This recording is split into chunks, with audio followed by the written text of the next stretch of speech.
Leo Strauss was a counter-revolutionary in that he led the assault on behaviorism in the academy.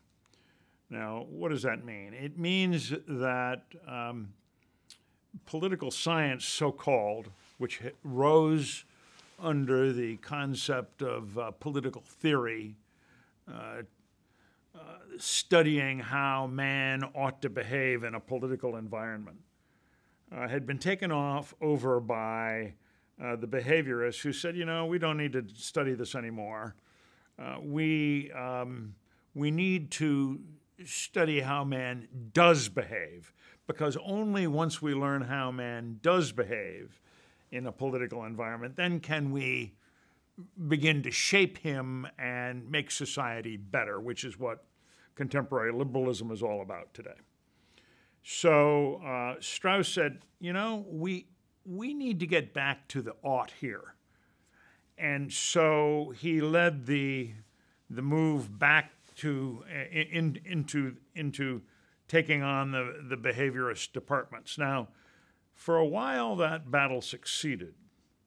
You walked onto a campus, and even now, if you walk onto a campus and say you're a Straussian, you have immediately identified yourself as to what you believe and where you stand relative to these academic departments. Now, behaviorism has continued to gain. Behaviorism is essentially political sociology. And it's no longer a science. There are too many variables when you're studying the human being to be really a science. We're talking more about feelings. And so Strauss was this revolutionary figure who said that we need to get back to the study of ancients and moderns, the study of the traditional philosophers.